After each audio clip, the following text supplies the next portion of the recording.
नमस्ते। दिन भर की टॉप इंपॉर्टेंट डिफेंस अपडेट पर आपका स्वागत है। आज की टॉप हेडलाइंस की फाइनली भारत ने चीन और पाकिस्तान की टेंशन को बढ़ा दिया है क्योंकि भारत की तरफ से अग्नि 5 मिसाइल को डिप्लॉय किया जा चुका है। दुनिया भर के फाइनेंशियल इंस्टीट्यूशन से भीख मांगने वाले पाकिस्तान ने अब दुनिया को फ्री में फाइटर जेट बांटने शुरू कर दिए हैं। DRDO के अंदर काम करने वाली GTRE की तरफ से भारत के एमका प्रोग्राम के लिए इंजन पर काम शुरू किया गया और अमेरिका की GE भारत के HAL के बीच में $1.5 अरब की एक बड़ी डील फाइनल होने जा रही है। तो आइए आज के इस वीडियो में सारी इंपॉर्टेंट अपडेट डिटेल्स में आपको बताते हैं। यदि आपको हमारी ये न्यूज सीरीज पसंद आया तो आज के इस वीडियो को लाइक और चैनल को सब्सक्राइब जरूर कीजिएगा। तो सबसे पहले भारत के अग्नि 5 मिसाइल की बात की जाए तो दैट इज बैलिस्टिक मिसाइल। जैसे ही भारत ने इस मिसाइल का परीक्षण अब से कुछ महीनों पहले किया, उसके बाद पूरी दुनिया से हमें प्रतिक्रिया देखने को मिली। खासकर जो भारत के फ्रेंडली कंट्रीज थे उन्होंने भारत की तारीफ की, अप्रिशिएट किया कि आगे चल के हम भारत से ऐसी तकनीक खरीद सकते हैं। लेकिन भारत की तरक्की से जलने वाले देश लाइक चाइना और पाकिस्तान, इन्होंने जमकर के भारत की आलोचना की। साथ ही साथ चाइना के ग्लोबल टाइम्स ने तो दुनिया के सामने ये तक प्रिंट कर दिया कि भारत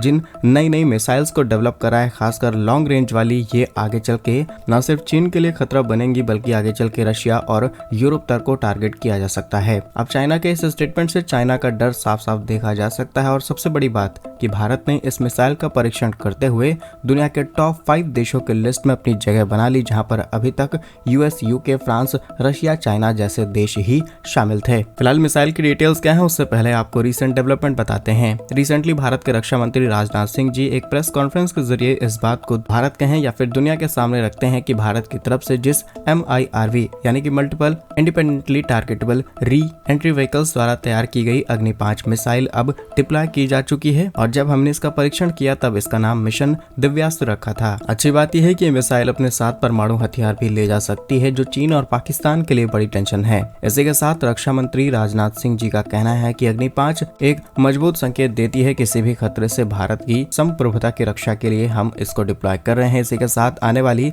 अलग अलग चैलेंजेस को फेस करने के लिए इसे जल्द से जल्द डिप्लॉय करना जरूरी था। और अब इस मिसाइल की टेक्निकल डिटेल्स की बात की जाए तो DRDO की तरफ से इसे डेवलप किया गया है। अग्नि 5 एक इंटरकॉन्टिनेंटल बैलिस्टिक मिसाइल है, यानी कि दूसरे कॉन्टिनेंट पर जाकर के आसानी से हमला कर सकती है। इसकी रेंज करीब 5000 किलोमीटर की है, जो कि एशिया में किसी भी देश पर हमला कर सकती है। इसके अलावा यूरोप के भी कुछ हिस्सों तक आसानी से हम इसे पहुंचा सकते हैं। भारत इसकी रेंज को भी बढ़ाने की तैयारी में है और आगे चल के आपको अग्नि के नए नए वेरिएंट्स देखने को मिल सकते हैं, जिनकी रेंज 7000 किलोमीटर 10,000 किलोमीटर तक की होगी, जो कि अमेरिका के भी कुछ हिस्सों को टारगेट करने की क्षमता के साथ तैयार किए जाएंगे। फिलहाल भारत ने किसी भी देश का नाम नहीं लिया कि हम किसके अगेंस्ट जाकर के ये काम कर रहे हैं, लेकिन समझदार ये सारी बातें बहुत आसानी से समझ गए होंगे। नेक्स्ट अपडेट पाकिस्तान से सामने निकल के आ रही है, जहां पर पाकिस्तान चीन के साथ गठबंधन करते हुए अब भारत के पड़ोसियों को टारगेट करना शुरू कर चुका है। आप जानते होंगे कि पाकिस्तान की ISI हो, पाकिस्तान के आर्मी चीफ हो, ये ऑफिशियल विजिट करते हैं बांग्लादेश के अंदर, लेकिन अब इन्होंने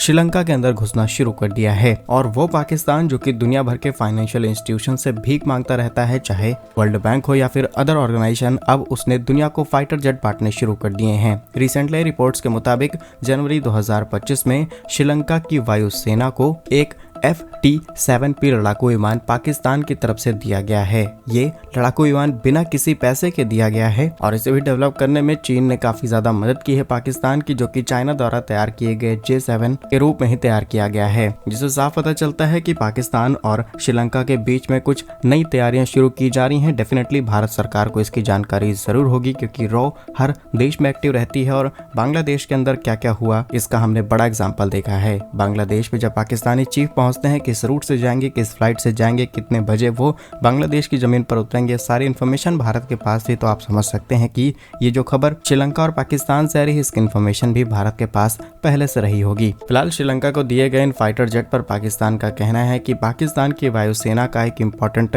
हिस्सा रहा है ये फाइटर जेट, लेकिन अब हमारे पास ये बहुत ज्यादा बढ़ते चले जा रहे हैं और हम लगातार चीन से हथियार खरीद रहे हैं। ऐसे में इन पुराने फाइटर जेट्स को हम अपने दोस्त देशों के साथ शेयर करना शुरू कर चुके हैं। अब इस पर श्रीलंका का कहना है कि जो पाकिस्तान से इन्हें फाइटर जेट दिए गए हैं, ये अपने पायलटों को लड़ाकू विमान ट्रेनिंग के लिए इसका इस्तेमाल करने वाले हैं, जिससे अब इनकी कैपेसिटी भी बढ़ चुकी है, क्योंकि इनके पास गिने चुने फाइटर जेट थे जिसमें पाकिस्तान ने इनकी काफी ज्यादा हेल्प की है। बट अगर इंडिया के केस में देखा जाए तो हम करीब 114 और 140 दो अलग अलग ऑर्डर्स में फाइटर जेट्स खरीदने वाले हैं, जिसके बाद हमारे पास भी तमाम ऐसे फाइटर जेट्स हो जाएंगे जिन्हें हम रिटायर कर देंगे, जिसमें मिग, सुखोई और तमाम ऐसे फाइटर जेट शामिल हैं। तो इन फ्यूचर भारत कई फाइटर जेट, इवन कहें दर्जन फाइटर जेट अलग अलग देशों को देना शुरू करे बहुत ही कम कीमत पर। तो फ्यूचर में भारत की स्ट्रेटजी हो सकती है। फिलहाल भारत सरकार पाकिस्तान और श्रीलंका की इस दोस्ती पर क्या एक्शन लेगी, ये आने वाले समय में पता चलेगा। बाकी आपकी इस पर जो भी राय है हमें कमेंट्स में जरूर बताइएगा। नेक्स्ट इंपॉर्टेंट अपडेट डीआरडीओ से सामने निकल के आ रही है, जहां पर भारत के डीआरडीओ के अंदर काम करने वाली गैस टरबाइन रिसर्च एस्टेब्लिशमेंट के इंटरनल रिसोर्सेज से खबर सामने निकल के आ रही है कि फाइनली एमका प्रोग्राम के लिए जो इंजन है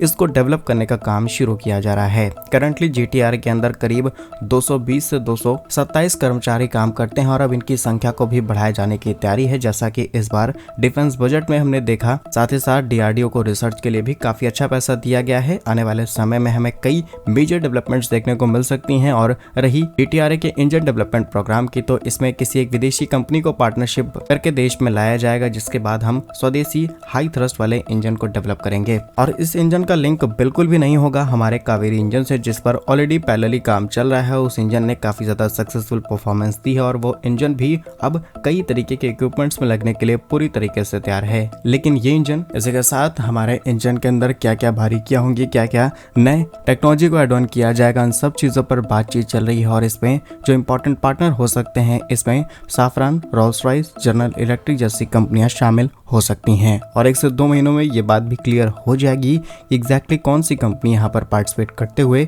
हमारे इस नए इंजन डेवलपमेंट प्रोग्राम को आगे बढ़ाएगी। लेकिन एक कंडीशन और जो कि सबसे इंपॉर्टेंट है वो ये है कि इंजन को 110 से 130 किलो न्यूटन के आसपास थ्रस्ट के साथ रखा जाएगा, सो दैट आने वाले 6 जनरेशन तक के फाइटर जेट में हम इजिली इसका इस्तेमाल कर सकें। और जो जिगजिगबाजी हमें देखने को मिलती है अमेरिका दूसरे देशों के साथ, ये फेस ना करनी पड़े, बिकॉज तब तक हम अपने कावेरी इंजन को अपने नेक्स्ट स्टेज पर ले जा चुके होंगे और हमें इंपोर्ट के भरोसे नहीं बैठना पड़ेगा। सो इस डिसीजन पर आप क्या सोचते हैं कमेंट्स में जरूर बताइएगा। Next important update engine program से ही सामने निकल के आ रही है, लेकिन फाइनली अमेरिका ने अपनी बात भारत से मनवा ली। अब जैसा कि आप जानते होंगे कि कुछ समय पहले भारत और अमेरिका के बीच तेजस MK2 प्रोग्राम के लिए F414 जनरल इलेक्ट्रिक के इंजन की डील को किया गया था, लेकिन अब इनकी कीमतों को बढ़ाया जा चुका है और भारत को मजबूरन अमेरिका के हिसाब से चलना होगा। जो डील $1 अरब की थी वो $1.5 अरब की हो चुकी है और बीते कुछ ही दिनों में जनरल इलेक्ट्रिक और HAL यानी हिंदुस्तान एरोनॉटिक लिमिटेड के बीच में $1.5 अरब की डील को फाइनलाइज किया जाएगा। रिपोर्ट्स के मुताबिक जनरल इलेक्ट्रिक और हिंदुस्तान एरोनॉटिक्स लिमिटेड के बीच में 99 यानी कि 99 F414 general electric INS-6 engine की डील को फाइनल किया जाएगा, जिसकी टोटल लागत $1.5 अरब की होगी। 2010 में जब इस प्रोजेक्ट को इनिशिएट किया गया तब इसकी लागत $1 अरब थी। 15 सालों में इसकी कीमत और इन्फ्लेशन बहुत ज्यादा बढ़ चुका है, जहां पर इनकी कीमतों में 56% की बढ़ोतरी देखने को मिली है। इसी के साथ टेक्नोलॉजी ट्रांसफर को लेकर के जब बात की गई, जिसमें अमेरिका ने भारत की बात मान ली और 80% टेक्नोलॉजी को भी ट्रांसफर करने का वादा किया गया। बट नाउ इसकी कीमत में $500 मिलियन की बढ़ोतरी होगी, जिसके बाद ये डील $1.5 अरब की हो चुकी है और अब ये फाइनल हो जाएगी। और इसके बाद हम तेजस MK2 के अंदर आसानी से इन इंजन का इस्तेमाल कर पाएंगे और उनकी भी डिलीवरी आपको 2028 तक देखने को मिल सकती है। और इसी सेम प्लेटफॉर्म पर हम जिस एमका प्रोग्राम पर काम करेंगे उसकी डिलीवरी आपको 2038 और 39 तक देखने को मिल सकती है। तो क्या कुछ कहना आपका इन सभी खबरों पर कमेंट्स में जरूर बताइए। भारत कैसे ही वीडियोस पाने के लिए वीडियो को लाइक, चैनल को सब्सक्राइब जरूर कीजिए। वंदे मातरम।